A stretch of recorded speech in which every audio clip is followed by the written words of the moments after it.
India has come a long way since 1947. We have made great strides in terms of health, industry, scientific achievements, and more importantly, lifting millions of people out of poverty.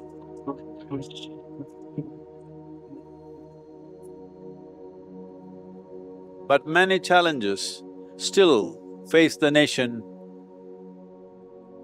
To overcome these challenges, responsible and conscious action from the leadership and every citizen will be most essential.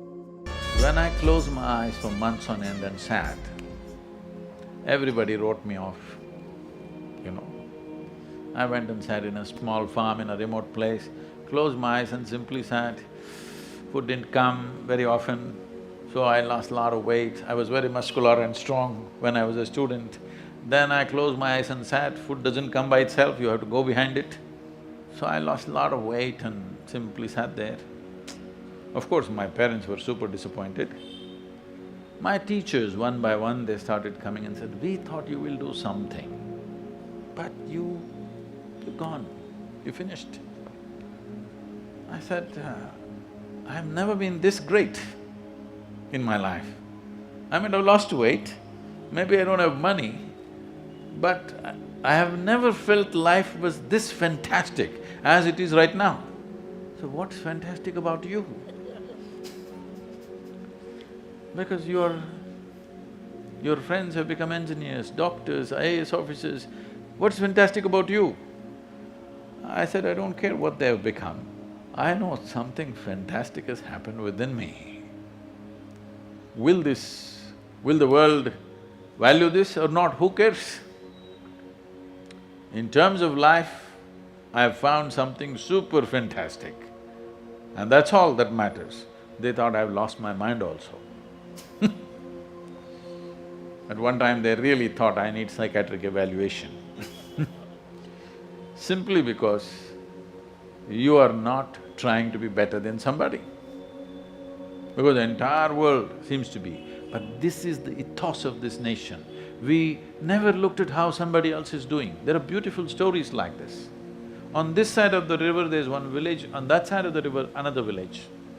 They can see the people, they can hear them talking, they see the cooking smoke, but they never went across the river and met those people.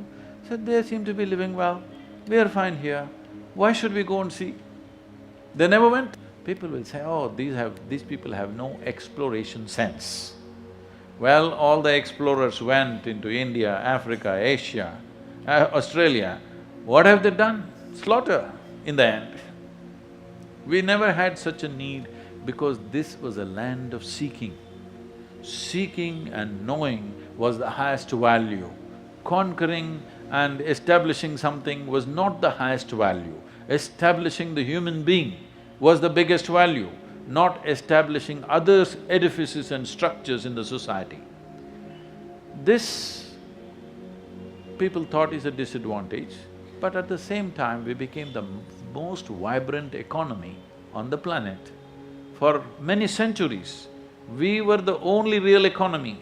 Everybody wanted to come to India, not because they were in love with you, because this was the richest land. That is why everybody wanted to come here. One Vasco da Gama reached here, many drowned in the ocean, but still they wanted to come because this was the richest land on the planet. Like right now, everybody wants to go to America because it's the richest nation on the planet. So, without a sense of conquest, we became a very vibrant economy. This is a very unique achievement which we need to bring back to this world because today our mode of economy itself is a conquest and it's a destruction. The way we have structured the economy in the world is such, today the living earth statistics say, if all the 7.3 billion people on the planet have to get what an average American citizen has, we need 4.5 planets, but we have only half a planet. One half has been taken. If really economy succeeds on this planet as we are planning it right now, this is the end of the world, really. it keeps going into recession to save us. This is like the proverbial story where a man is sitting on the wrong end of the branch and cutting it. When he succeeds, he falls. We have taken to this mode, but we operated this country in a different way. Our success would not make us fall, our success would not be a detriment to somebody else. We have to bring this back. We are part of the modern economic system now, it's not easy, but still individually we can all cultivate this, that our success is not just about this and that and what people think about us, about how we are as a life, how I am within myself. This is my success, isn't it? For this, I don't have to look at somebody who's little worse than me or better than me. Wherever I sit or stand, this feels fantastic. This is a successful life, isn't it?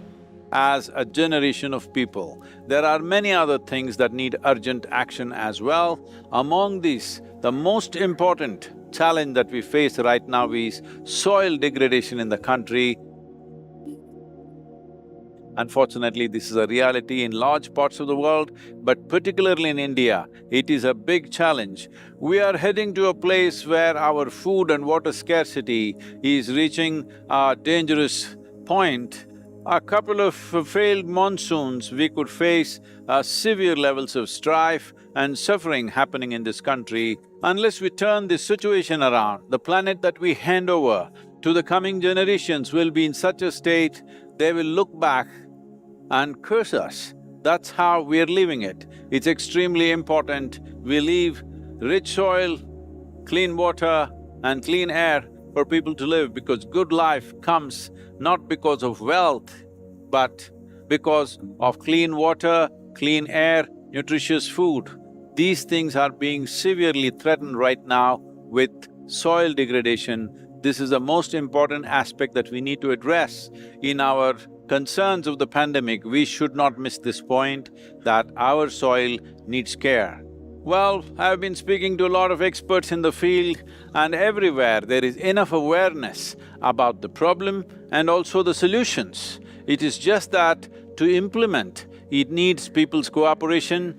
Most nations on the planet being democratic, it's very important large numbers of people need to understand this and support the governments in implementing long-term processes for soil regeneration and in turn prevent water scarcity and other fallouts. Today we are seeing everywhere climate change issues have become big, and they have become big only because disasters are hitting us.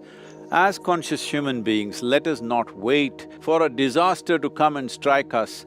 If we are conscious, if you are civilized, we must wake up before disasters come. A disaster is not a pleasant thing, it's not a news in the newspaper or watch something on the television. People who are there either have lost their lives or lost everything that they had. In rectifying this, the most important aspects are we must attend to the government policies to ensure that significant amount of budgets and government machinery is invested in this. For this to happen, the government policies are very important. Coming up with the right policies to protect India's soil is very important. A determined action on the part of the administrations, industry and the people is very, very needed right now. It is not a tomorrow's problem anymore, it is today's problem. We need to address this. These problems have been mounting for the last 50 years. In the last 50 years, the level of damage we have caused to the biodiversity in the country's soil is immense and unpardonable. To fix this, we need a committed and a determined approach and ready for a long haul to turn this around. It is possible to do this, and this is the best gift we can offer to our children and their children. One thing about our nation, which is a kaleidoscope of cultures, kaleidoscope of ethnicity, and in every way we are a mix, an impossible mix of people, which is our strength, which is our quality. It is very important that we understand, though for small things we will bicker, when really big issues come, we have always come together to act as one nation, and once again this is very needed. We are entering the 75th year of India's independence. I beseech every one of you that we must act as one nation to revive India's soil and make this soil rich, because the richness of our soil naturally determines the richness of the life that we are. Richness of the life that we are will definitely determine the wealth of the nation, because people and in turn the soil is the only wealth the nation has.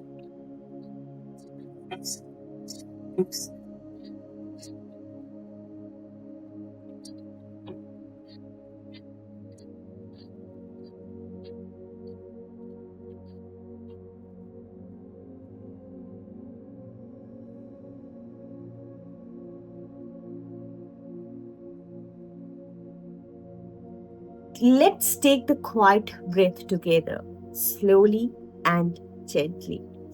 Let the day pause for a moment.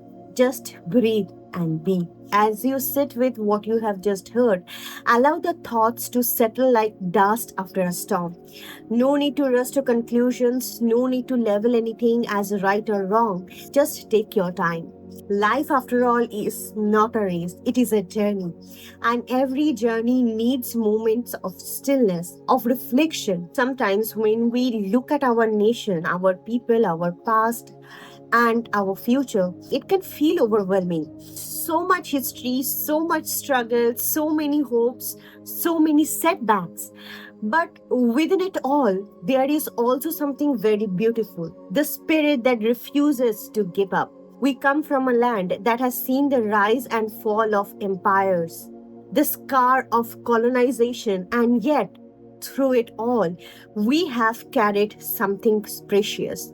Not just traditions or festivals or languages, but a way of seeing life that doesn't always seek power through dominance, but rather through deep, through inner richness, through a longing to live in harmony, not in conquest. Even now, when the world moves fast and everything seems to be about competitions and achievement, perhaps there is something powerful in remembering that growth is not always about speed.